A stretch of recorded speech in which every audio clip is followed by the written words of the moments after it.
Magandang araw mga kaibigan.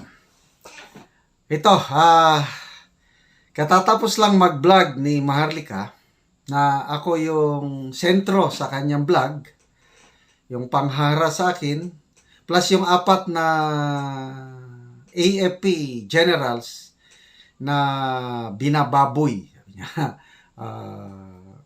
Ano ito? Inaabuso ng administrasyong ito. So, salamat sa mga nanood kay Fair Lady Maharlika at yung mga comments doon na nagpapahayag ng suporta. Ito, nabigla ko dahil bigla akong tinawagan ni Fair Lady Maharlika. At inuulit niya yung sinabi niya kanina na panggigipit. Ginigipit na ang mga kagaya namin, ang mga vloggers, ginigipit. Yung dalawang Facebook page ni Maharlika, pina-take down sa sasut.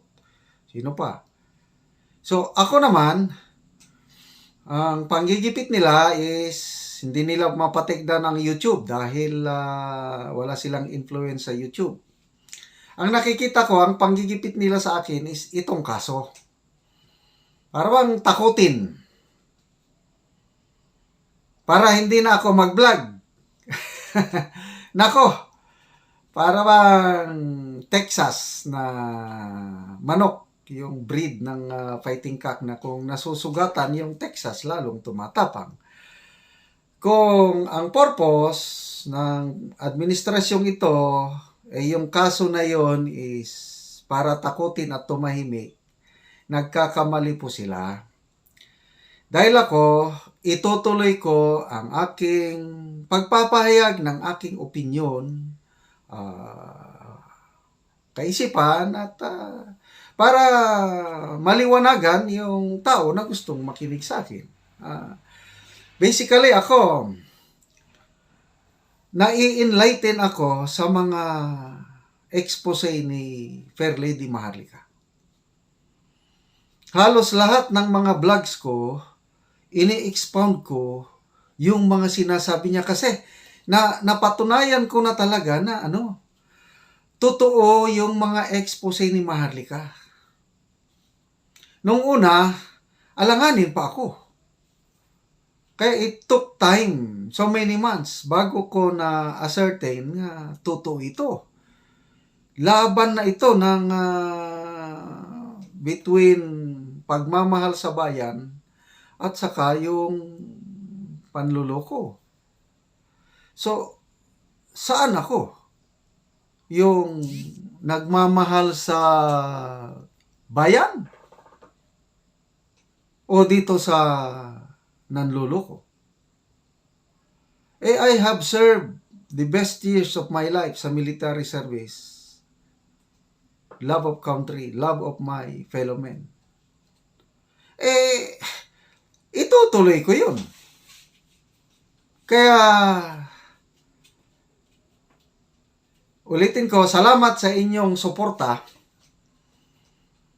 Kung naiisip nyo na naawa kayo sa akin o huwag kayong maawa. Parte ito ng pakikipaglaban para sa kalayaan. Okay? Maybe physically o malaya tayo, but klaro na ito pang susupil, pang ng freedom of expression, yung demokrasya na supposed to be ma-enjoy natin, nawawala na. Kaya yun po ang aking commitment sa inyo, yung mga supporters ko, na tuloy ang laban. Laban ito para sa inang bayan. Okay? I am sure of myself. Doon sa vlog in question, yung transcribe ni Maharlika na in-explain niya, I am very sure wala akong sinabing masama against the government doon. Hindi ako nag-i-incite ng karahasan, Wala akong binanggit na pangalan ng general. Generic yung aking sinasabi. Nire-relate ko lang aking experience. Then, paulit-ulit sinasabi ko na this is my opinion. This is my analysis. Ano ba yung last word ko doon na sana maayos ang problemang ito, sana hindi magkagulo. Mr. President, do the right thing. Kasi naniniwala ako doon sa revelasyon ni Maharlika na kinakausap na ni Senator Amy si PBBM para mag-resign. Naniniwala ako doon kasi meron din akong ibang source. Kaya ini-expound ko lang doon na sana maayos ito ng matiwasay. So, inirelate ko lang yung nangyari kay Erap, mga ganun lang. Oh. So, hindi ko sinasabi na nag-destabilize ako na ang mga AFP generals, ano ba yun? Yung parang nagwi-withdraw ng support. Wala naman akong sinabing ganun. Basta lang, sabi ko na ito ang posibleng mangyari. Analysis nga. Anyway, ito, nakakatuwa. Tinawagan ako ni Maharlika after her vlog. At ini-encourage niya. Malulusutan natin yan, General. Don't worry. Gusto kong palakasin ang loob mo. Actually, to be honest, may konting kaba. Sino ba naman ang hindi kakabahan na ang nag-file na ng kaso active na PNP General? Kakabahan din. Kinakabahan. Mayroon ka ba? Kaya lang, I have to face the consequences. Dapat lumaban ako sa due process, yung kaso. Hinihintayin ko yung subpoena, sasagutin ko. So, ito ang napakaganda na usapan namin ni Maharlika is yun. Yung maghanap kami ng magaling na abogado. Kasi labanan na ito ng mga abogado. Kasi ang ano ko lang doon, yung thumbnail. Okay? Anyway, ito ang nakakatuwa. Kasi inamin ko kay Maharlika na kaya kong harapin ito, ang isang question mark lang is yung pambayad sa abogado. Kasi talagang maghanap ako ng batikang abogado. Ang advice sa akin, yung abogado na medyo bihasa sa anti-cybercrime law. Ganon. Ano pa? So, yun ang nabanggit ko, yung pambayad sa abogado. Sabi ko, hindi naman malaki ang income sa aking YouTube.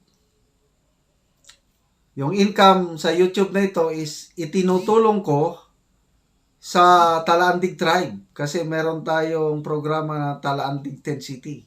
Gumaganda na ang buhay nila doon. So, nag-expand na tayo sa other Talaandig members living outside yung village na tinulungan. So, kailangan ko yung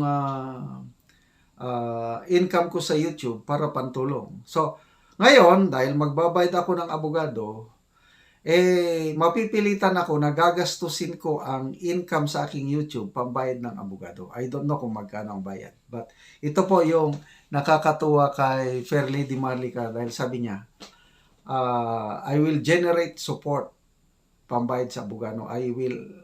Kung kinakailangan, I will ask my supporters to contribute. Gagawin ko. So ako, medyo nakagaan ang loob ko doon kasi it's a legal battle ito. Kailangan mo ng abogado, kailangan mo ng pambayad. So, dito ko nakikita yung pagkatao ni Fair Lady Maharlika na marunong siyang sumuporta sa kanyang mga kakosa. So, talagang nai-encourage ako na ituloy ang laban dahil sa inyo. Okay? Dahil sa inyo at dahil may isang Fair Lady Maharlika na nagsimula itong laban na ito. At ako naman sumuporta at hindi ako titigil habang may hininga pa. Okay? Okay lang ito, legal battle. Wag lang yung physical na igorgor. Yung physical ba na itumba, yun ang ano, kailan kong yun ang kapalaran natin. So ano ba ito? Isinorender ko na, binigay ko na ang lahat ng ito sa Panginoon, and may God bless us all. Laban ito. So, see you po next video.